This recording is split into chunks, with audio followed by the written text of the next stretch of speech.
అదే RTV app వార్తల్ని క్షణాల్లో చదివే అవకాశం ఉంటుంది. ఒక న్యూస్ పేపర్, ఒక టెలివిజన్ ఛానల్ మీ చేతుల్లో ఎప్పుడూ ఉంటాయి. కోట్లాది మంది భక్తులు ఆరాధ్యంగా పూజించే ఏడుకొండల స్వామి ప్రసాదంలో జంతువుల కొవ్వును వినియోగించడంపై మాత్రం ప్రతి ఒక్కరూ మదన పడుతున్నారు. అటువంటి పుణ్యక్షేత్రంలో కంటికి అద్దుకొని స్వీకరించే ఆ ప్రసాదంలో ఈరోజు జంతువుల నెయ్యి వినియోగం మాత్రం సాక్షాత్తు రాష్ట్ర ముఖ్యమంత్రి దీన్ని నిర్ధారించడం, ఆయన ప్రకటించిందే తడుగా ల్యాబ్ పరీక్షల్లో కూడా జంతువుల కొవ్వును వినియోగించిన నిర్ధారణ కావడం, ఈ రెండు పరిణామాలు కూడాను యావత్ ఏడుకొండల భక్తులు మాత్రం తీవ్ర మదనపాటుకు గురిచేస్తున్నాయి. ఈ విషయంపై మనతో మాట్లాడడానికి సుందర్ సత్సంగ్ నిర్వాహకులైనటువంటి వ్యవస్థాపకులైనటువంటి పరిమూరు సూరిబాబు ఉన్నారు. చూస్తే కనుక తిరుమల తిరుపతి దేవస్థానం అంటే తిరుపతి వెళ్తే ఆ లడ్డూకు ఉన్న ప్రాధాన్యత వేరు. అటువంటి లడ్డూలో ఈరోజు కల్తీ జంతువుల నెయ్యి వినియోగం అన్నది వినడానికి కొంచెం ఆవేదనగా ఉన్నా కూడా తిరుపతి వెళ్ళి ఆ ప్రసాదం తిని వచ్చిన వారి తాలూగా మదనపాటు ఎలా ఉందని అనుకోవచ్చు. నిజంగా కానీ అది జరిగి ఉండుంటే ఆ మదన అనే పదం కూడా సరిపోదు, మదనపాటు అనే పదం సరిపోదు. ఇది ఒక విధంగా ఆత్మహత్య సదృశ్యం, ఇంతంత బాధ కాదు ఇది. అందుకని వాళ్ళు ఎలా ఫీల్ అయి ఉంటారు, ఏమవుతారు అనేటువంటిది పక్కన పెడితే ఇది జరగకూడదు అని మాత్రం నేను మనస్ఫూర్తిగా కోరుకుంటున్నా. జరిగి ఉండదని భావిస్తున్నా. గత ప్రభుత్వ హయాంలో తిరుమల తిరుపతి దేవస్థానం ప్రతిష్టను పూర్తిగా భూస్థాపితం చేయడానికి కంకణం కట్టుకున్న నేపథ్యంలో కేవలం కమిషన్ల కకృతిపడి ఎస్ఎల్సిలైన ఆవు నెయ్యికి బదులు ఇలా జంతువుల నెయ్యి కొవ్వును వాడారనే ఆరోపణలు వాస్తవం అనుకుంటవచ్చా? అంటే ఒక నెయ్యి విషయమే కాదు, అడల్టరేషన్ అనేటువంటిది ఈరోజు ప్రపంచం మొత్తం మీద ఉంది. కాబట్టి ఒక దగ్గర నెయ్యిలో బాగాలేనప్పుడు వెంకటేశ్వర స్వామి దాంట్లో ఎగ్జంప్షన్ లేదు, ఎవరు చెయ్యరు కూడా. కాబట్టి ఖచ్చితంగా అడల్టరేషన్ అనేటువంటిది ఇప్పుడు కాదు, నాకు తెలిసి ఎప్పుడు లడ్డూ తయారీ ప్రారంభమైందో అప్పటి నుంచి అడల్టరేషన్ ఉంటుంది. మరొకటి నేను ముఖ్యంగా మీకు తెలియజేస్తున్నా, అసలు టెండర్ అనేటువంటిది ఎందుకు వేస్తున్నారనేటువంటిది నాకు ప్రధానమైనటువంటి ప్రశ్న అండి. ఇప్పుడు రోడ్డు వేయడానికి గవర్నమెంట్ టెండర్ వేసిందంటే అర్థం ఉంది, బిల్డింగ్ కట్టడానికి టెండర్ వేసిన అర్థం ఉంది. టెండర్ ఎందుకు వేస్తున్నావు? ఎవరైతే తక్కువ కోట్ చేస్తారో వాళ్ళకి నువ్వు ఇది అప్పచెప్తున్నావు. లడ్డు తయారు చేసేటువంటి దాంట్లో టెండర్ నువ్వు ఎవరు తక్కువగా వేస్తారో వాళ్ళకి నువ్వు ఇచ్చావు అని అంటే అర్థం ఏమిటి? నాసిరకం ఇమ్మనే కదా, అక్కడే స్పష్టంగా తెలుస్తుంది కదా. ఇంకా దాని మళ్ళా అడల్టరేషన్ అయింది, ఇదేంది అదేంది అని మనం మాట్లాడుకోవడమే పొరపాటు. ఈ విషయంలో టీడీపీ ఆ పోకడికి తెరదీసింది, వైసీపీ దాన్ని కొనసాగించింది. అంటే టెండర్ వ్యవస్థ పెట్టడంతోనే ఈరోజు ఈ ఏదైతే జంతువులు కొవ్వు వినియోగానికి దోహదపడింది అనుకోవచ్చా? 100% నాయుడు గారు. కారణం ఏమిటంటే టెండర్ వ్యవస్థ అనేది చాలా దుర్మార్గమైన వ్యవస్థ. ఎందుకంటే ఎవడు తక్కువ కోట్ చేస్తాడో వాడికి నువ్వు టెండర్ ఇచ్చినప్పుడు ప్రతి ఒక్కడు సొంత లాభం చూసుకోడా. కాబట్టి వాడు ఇంకొకటి, మీరు ఎంతమందికైనా ఇవ్వండి, ఆ నంది కావచ్చు, మరొకటి కావచ్చు, ఏదైనా కావచ్చు, వాళ్ళకి ఆవులు ఉన్నాయా? ఆవులు ఎవరికైనా ఉన్నాయా? ఎవరికి లేవు. అంటే ఏమని అర్థం? వాళ్ళు వేరే దగ్గర నుంచి కొని తెస్తున్నారు. వాడి దగ్గర ఉంటాయా? లేవు. వాడు ఇంకొకటి దగ్గర నుంచి కొని తెస్తాడు. ఇలా ఎన్నో చేతులు మారినందువల్ల అడల్టరేషన్ ఎక్కడ జరిగిందో, ఎట్లా జరుగుతుందో ఎవరికి తెలియని పరిస్థితి. కాబట్టి ఖచ్చితంగా 100% అడల్టరేషన్ అనేది ఉండి తీరుతుంది, దాంట్లో ఎలాంటి సందేహం లేదు. ఈ ప్రసాదం తయారీలో ఏదైతే తీర్మానం చేసిన ప్రక్రియ ఉందో ఆ ప్రక్రియలో ప్రక్షాళన చేయాల్సిన ఆవశ్యకత ఉందా? ఈ టెండర్ వ్యవస్థను పూర్తి రద్దు చేస్తే స్వచ్ఛత అనేది మాత్రం ఈరోజు ప్రసాదంలో కలిసి ఈరోజు భక్తులు ఏదైతే దాన్ని ప్రసాదంగా ఆదరించి స్వీకరిస్తారో వాళ్ళ నమ్మకాన్ని కలగాలంటే ఏం చేస్తే బాగుంటుంది? అందులో ఎవరైతే పని చేస్తూ ఉన్నారో, అంటే సభ్యులు కావచ్చు, అధ్యక్షుడు కావచ్చు, ఎగ్జిక్యూటివ్ ఆఫీసర్ కావచ్చు, అందరూ కూడా భగవద్భక్తి కలిగిన వాళ్ళే ఉండాలి. ఇది ప్రధానమైన విషయం అండి. రాజకీయాలతో ముడిపెట్టి ఎవరినంటే వాళ్ళని అక్కడ సభ్యులుగా చైర్మన్ చేసినందువల్ల వాళ్ళకి ఏం తెలుస్తుందండి? కాబట్టి వాళ్ళని నేను తప్పట్టంలే. వాళ్ళు ఎలా స్వచ్ఛతను కాపాడాలో, పవిత్రతను కాపాడాలో, ఎలాంటి చేయాలో తెలియని కారణంగా ఇవన్నీ కూడా జరుగుతున్నాయి. నేను ఒక విషయం చెప్తాను. టీటీడీకి ఉన్నటువంటి నిధులు ఎంత అనేది ఎవరూ చెప్పలేరు. అలాంటి సమయంలో వాళ్ళు ఏదైనా చేయగలరు కదా. అసలు ఎందుకు నువ్వు వేరే వాళ్ళకి నెయ్యి ఇస్తున్నావు నా ప్రశ్న. ఇప్పుడు హాయిగా గోశాలలు మనం ఎంతసేపటికి హిందువులము అని అరుచుకోవడం తప్ప ఆ హిందుత్వాన్ని కాపాడడానికి నువ్వు ఏం చేస్తున్నావు అని అడిగితే ఎందుకు పెద్ద సంస్థ దానికి సమాధానం లేదు. నేనంటాను గోశాలలు ఎక్కడెక్కడైతే తిరుమల తిరుపతి దేవస్థానానికి సంబంధించినటువంటి ఈ చౌల్ట్రీస్ ఏమైనా ఉన్నాయో అన్ని దగ్గరలో పెట్టండి, పెట్టి గోవులు మీరే పెంచండి, డైరెక్ట్గా నెయ్యి తీసుకురండి, ఎవరిని ఏమీ అడగకుండా ఏమి చేయకుండా హాయిగా మీరే స్వచ్ఛమైన నెయ్యితో లడ్డూలు తయారు చేయండి. దీనివలన గో సంరక్షణ జరుగుతుంది, ఒకవైపు హిందూ ధర్మం కాపాడబడుతుంది, రెండవది అనేక మందికి ఉద్యోగాలు వస్తాయి, గోవులు కూడా హాయిగా ఉంటాయి. ఎందుకు ఈ గందరగోళం చేస్తున్నావు? ఆ గోవుల్ని సంరక్షించి అక్కడ నెయ్యి తెచ్చుకునేటువంటి తాహతు, శక్తి, ధనము టీటీడీకి లేదా అని అడుగుతున్నాను. టీటీడీ చేస్తున్నటువంటి ఒక నిర్లక్ష్య ధోరణి, రాజకీయ ప్రమేయం రెండు వెరసి ఇటువంటి ఒక ఏదైతే భక్తుల మనోభావాలని పూర్తిగా దెబ్బతీసే ఒక ప్రసాదం తిరుమల తిరుపతి దేవస్థాన స్వామివారి దర్శనం ఒక ఎత్తు అయితే ఆ లడ్డూ ప్రసాదకు ఉన్నటువంటి ప్రాధాన్యత వేరు. ఎక్కడున్నా కూడాను దాన్ని 10 మందికి పంచితే పుణ్యం జరుగుతుంది. ఇటువంటి లడ్డూ ప్రసాదంలో ఈ నెయ్యి కల్తీ నెయ్యి వినియోగం విషయంలో మాత్రం టీటీడీ ప్రక్షాళన దిశగా అడుగులేయాలా, టీటీడీ రాష్ట్ర ప్రభుత్వం కొనసాగిలో నడుస్తున్న ప్రక్రియని పూర్తిగా నిర్వీర్యించేయాలి. రెండు తప్పండి.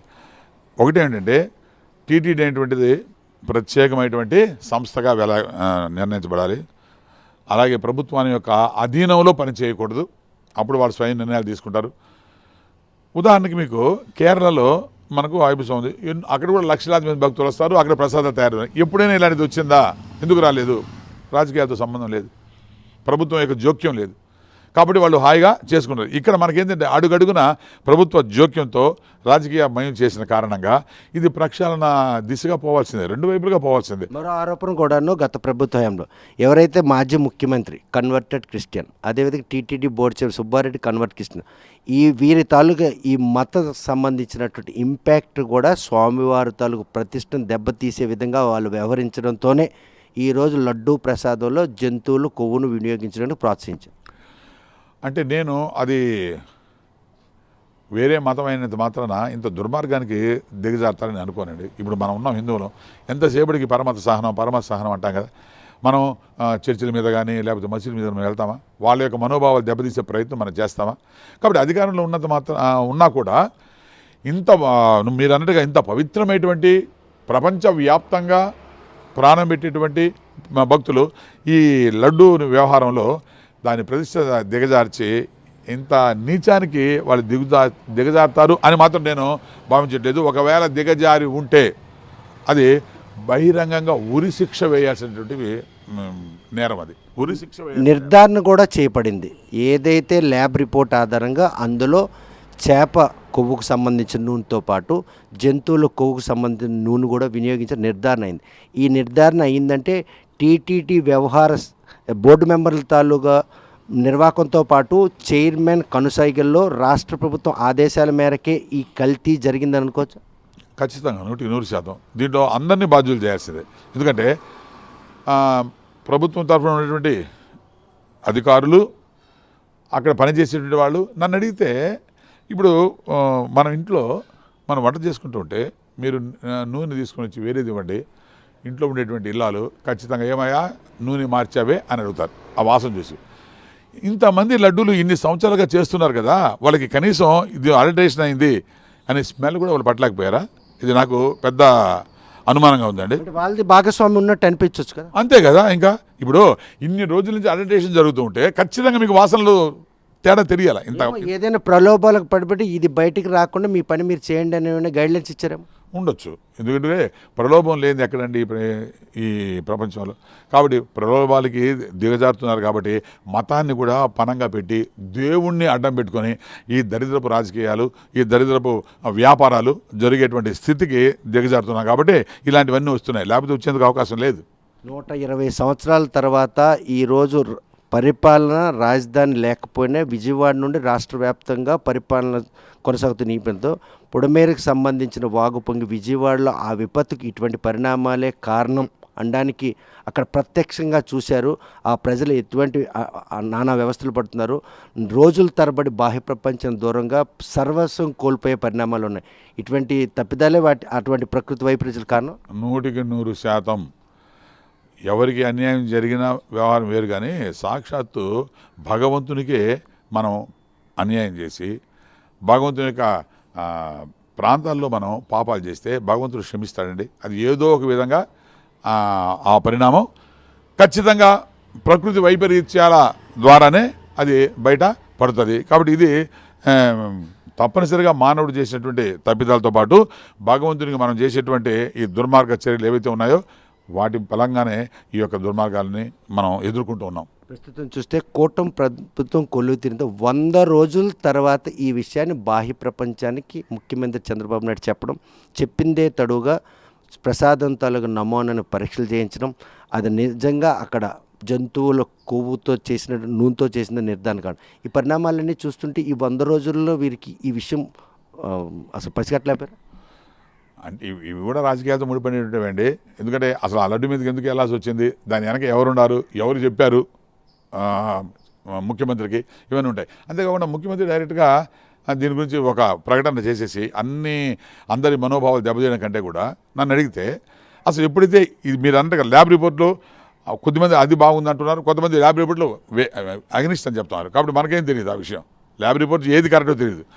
నిజంగా ఇది కానీ ఈ పరిణామం జరుగుంటే వాళ్ళందరినీ తీసుకుపోయి లోపలేసేసి మొట్టమొదట అక్కడి నుంచి న్యూస్ కానీ జనాల్లోకి వచ్చుంటే అప్పుడు జనాలందరిలో కూడా ఒక విశ్వసనీయత ఉండేది. అంటే ఆ విషయం తెలిసినంటే గోప్యంగా దర్యాప్తు నిర్వహించి ఇది నిర్ధారణ అయితే బాహ్య ప్రపంచం చెప్పుంటే భక్తుల మనోభావాలు ఎక్కడ కూడా దెబ్బతీపోయి ఉండొచ్చు అనేది కదా మీ అభిప్రాయం? 100% ఎందుకంటే ఇప్పుడు ఇది కొంత టైం పడుతుంది. ఆ టైం పట్టిన తర్వాత ఒకవేళ ఇది జరగలేదు అని నిర్ధారణ అయింది అనుకోండి, ఎంతమంది మనోభావాలు దెబ్బతింటాయి, ఎంతమంది బాధపడతారు. కాబట్టి ఇలాంటివన్నీ చాలా సున్నితమైనవి. కాబట్టి మెల్లగా నిదానంగా ఆలోచించి అప్పుడు సరైన నిర్ణయం తీసుకుంటే బాగుండేది అనేది నా యొక్క అభిప్రాయం. హైందవ తత్వానికి అదేవిధంగా భక్తులు మనోభావాలు రెండు ముడిపడి ఉన్నటువంటి ఈ లడ్డూ ప్రసాదంలో ఈ కల్తీ జంతువుల నూనె కొవ్వును వినియోగించిన విషయంలో మాత్రం యావత్ ప్రపంచం కూడాను భారతదేశం వైపుతో పాటు ఆంధ్ర వైపు చూసినటువంటి ఒక అప్రతిష్ట పాలయ్యామనుకోవచ్చు. 100% అండి. ఇది ఇప్పుడు ఇట్లాంటివన్నీ మనం కడుపు చీల్చుకుంటే కాళ్ళ మీద పడుతుందని మన పరువుని మనం తీసుకోవడం అయింది. ఎందుకంటే హిందువులు పక్కన పెట్టండి, మీరు అన్నట్టుగా యావత్ ప్రపంచం దేశాలన్నీ కూడా అందరికీ వెంకటేశ్వర స్వామి భగవంతుడే. ఇప్పుడు అది మనగా మనం ఇది బయట పెట్టుకొని మన పరువుని మనం తీసుకున్నట్టుగా అయింది. అట్లనే ఇలాంటి దుర్మార్గాల్ని దాచిపెట్టి అది ఇంకా నేరమే. అయితే సరైనటువంటి సమయంలో సరైన నిర్ణయంతో నిజంగా ఇది కానీ జరుగుంటే వాళ్ళకి ఖచ్చితంగా వాళ్ళకి శిక్ష పడేటట్లు చేసుంటే చాలా బాగుండేది. ఇది ఉన్నట్టుండిగా ఒక్కసారిగా జనాలకి చెప్పేసేసి వెనక సరి అయినటువంటి ఖచ్చితమైన ఆధారాలు చూపించలేక ల్యాబ్ రిపోర్ట్ని బేస్ చేసుకునే ప్రకటన జారీ చేశారు ముఖ్యమంత్రి. అంటే మీరు అంటున్నారు ల్యాబ్ రిపోర్ట్లో ఏమొస్తుందంటే అడల్ట్రేషన్ మాత్రం చూపించగలదు అంతే. అది ఖచ్చితంగా ఇదే అదే అని చేయాలంటే ఇంకా దానికి చాలా ప్రాసెస్ ఉంటుంది. కాబట్టి అడల్ట్రేషన్ అంటే ఏమిటి, మీరు ఏది దాంట్లో కలిపినా అది అడల్ట్రేషన్ కిందే వస్తుంది. అది ఇంకా అది చేప కావచ్చు, లేకపోతే పంది కావచ్చు, మరొకటి కావచ్చు. దాంట్లోంచి ఇప్పుడు మనం తినేటువంటి ఆహార పదార్థాలు అన్నింటిలో ఇవన్నీ కూడా కలుపుతున్నారు కదా. సో ఆ విధంగా అది ఎక్కడో దగ్గర మిక్స్ అయ్యి దాంట్లోకి పోయి ఉండొచ్చు. కాబట్టి అదే తెచ్చి వాళ్ళు చేసే అవకాశం లేదు. కాబట్టి అదేదో ఒకరోజు జరిగినంత మాత్రాన దాన్ని పట్టుకొని మొత్తం అంతా కూడా ఇలా అయిపోయింది, మొత్తం లడ్డు అంతా కూడా నాశనం అయిపోయింది అని చెప్పి భక్తుల యొక్క మనోభావాలు వాళ్ళని బాధ పెట్టడం అంత సమంజసం కాదేమో. అంత పూర్తిగా నిజ నిర్ధారణ అయిన తర్వాత ఏమి చేసినా సరే, ఎందుకంటే వాళ్ళని క్షమించేటువంటి ప్రసక్తి లేదు, చేయకూడదు కూడా. ఎందుకంటే వాళ్ళని ఒకసారి క్షమిస్తే ఇలాంటి వాటిని ఇవి ఇలాగే కొనసాగే అవకాశం ఉంటాయి. కాబట్టి వాటికి ఎక్కడో దగ్గర బ్రేక్ పడాలి. కానీ అది ఒక పద్ధతి ప్రకారం జరుగుతుంటే బాగుండేది నా యొక్క అభిప్రాయం అండి. ఏడుకొండల వెంకన్న స్వామి సన్నిధిలో దర్శనం చేసుకొని ఆ లడ్డూ ప్రసాదాన్ని స్వీకరించే ప్రక్రియలో భక్తులంతా కూడాను చాలా పుణ్యంగా భావిస్తారు. అటువంటి ప్రసాదంలో గత ప్రభుత్వ హయాంలో లడ్డూ ప్రసాదం తయారీలో జంతువుల కొవ్వుకు సంబంధించిన నూనెను వినియోగించారనే విషయాన్ని సాక్షాత్తు ముఖ్యమంత్రి ఎటువంటి నిర్ధారణ లేకుండా ఈరోజు బాహ్య ప్రపంచానికి ప్రకటించడం, ఈ విషయంపై ప్రపంచవ్యాప్తంగా ఉన్న హిందువులతో పాటు ఏడుకొండలను ఆరాధించే ప్రతి ఒక్కరు కూడా మదన పడుతున్నారు. ఈ విషయంలో కల్తీ గనక జరిగి ఉంటే అదే జంతువుల కొవ్వుతో తయారు చేసిన నూనెతో వినియోగించి ఈ విషయంలో గోప్యంగా దర్యాప్తు జరిపి ఎవరైతే ఈ దాష్టికానికి పాల్పడ్డారో వారందరినీ కూడాను ఎగ్జామిన్ చేసి అది గనక నిర్ధారణ అయిన తర్వాత బాహ్య ప్రపంచానికి చెప్పుంటే బాగుండేది. ఇప్పుడు మాత్రం ఈ ప్రకటనలో ఏమాత్రం వస్తుంది, ల్యాబ్ రిపోర్ట్లో మాత్రం కల్తీ అంటూ ఉంటుంది, కానీ స్పెసిఫికేషన్గా జంతువులు కొవ్వుకు సంబంధించినటువంటి నూనెనే వినియోగించిన నిర్ధారణ కాలేదన్నట్టు అనుమానాలు తలెత్తున్నాయి. కాబట్టి ఇటువంటి దాష్టికానికి పాల్పడిన వారిని మాత్రం ఎట్టి పరిస్థితుల్లో కఠినంగా శిక్షించాలి. దీంట్లో మాత్రం జాప్యం చేయకుండా. మరోవైపు చూస్తే టీటీడీ దేవస్థానానికి మాత్రం నిధులు కొరత లేదు. ఆవు నెయ్యి స్వచ్ఛమైనదే కావాలనుకుంటే గో సంరక్షణ చేయాలని చెప్పి ప్రకటనకే పరిమితం అవుతున్న రాష్ట్ర ప్రభుత్వం గోవధను మాత్రం కంట్రోల్ చేసుకుంటుంది, కానీ గో సంరక్షణ విషయంలో మాత్రం శ్రద్ధ చూపకపోవడంతో ఈరోజు గో సంరక్షణ దిశగా కనుక టీటీడీ అడుగులేస్తే రాష్ట్ర వ్యాప్తంగా గోవుల్ని సంరక్షించే వారి సంఖ్య పెరుగుతారు. నేరుగా ఆ ఆవుకు సంబంధించిన పాలు నెయ్యినే తెచ్చి ప్రసాదంగా వినియోగించుకున్నట్టు ఆర్థిక పరిపుష్టి ఉన్నటువంటి టీటీడీ బోర్డు ఏం చేస్తుంది, వారెందుకు ఆ దిశగా అడుగులేయట్లేదు? మరోవైపు టీటీడీ బోర్డుకు సంబంధించినటువంటి విషయంలో రాజకీయ ప్రమేయాలే ఈరోజు అంటే ఆంధ్రప్రదేశ్ ప్రతిష్టను దిగజార్చే విధంగా వ్యవహరిస్తున్నారు. గత 4 రోజులుగా జరుగుతున్నటువంటి ఈ లడ్డూ ప్రసాదంలో కల్తీ జంతువుల నెయ్యి వినియోగం మాత్రం ప్రపంచం అంతా కూడాను తల దించుకునే విధంగా ఆంధ్రప్రదేశ్ పరువును మాత్రం పూర్తిగా దిగనార్చుకున్నట్టుంది. ఈ విషయంలో నిజ నిర్ధారణ కమిటీని వేసి ఆ నెయ్యిని ఏదైతే కల్తీ నెయ్యిని వినియోగించారో, జంతువులు కొవ్వుతో తీసిన నెయ్యిని వినియోగించారనే విషయాన్ని కనుక నిర్ధారించిన వారిని బాహాటంగా ఉరి తీసినాడే భక్తుల మనోభావాలకు మాత్రం ఒక నిర్భయంగా ఉండే పరిస్థితి ఉంటుంది. లడ్డూ ప్రసాదంలో ఇటువంటి కల్తీ అంటే జంతువుల నెయ్యికి సంబంధించిన నూనెను వినియోగించడం మాత్రం యావత్ హిందువులతో పాటు ఆ కొండపై కొలువుతున్నటువంటి వెంకటేశ్వర స్వామిని కొలిచిన ప్రతి ఒక్కరు కూడా మదన పడుతున్నారు. ఆ మదన పాటును తొలగించాలని, దీంట్లో వాస్తవం ఏముందనే విషయం మాత్రం బాహ్య ప్రపంచాలకు తెలియజేసిన ఆవశ్యకత ఎంతైనా ఉంది సూరిబాబు మాత్రం స్పష్టం చేస్తున్నారు. వీడియో జర్నలిస్ట్ రామకృష్ణతో సత్యం, RTV శ్రీకాకుళం. మరిన్ని వీడియోస్ కోసం ఛానల్ ని సబ్స్క్రైబ్ చేయండి. లేటెస్ట్ అప్డేట్స్ కోసం వాట్సాప్ ఛానల్ ని ఫాలో చేయండి. అండ్ లింక్ డిస్క్రిప్షన్ లో ఉంది.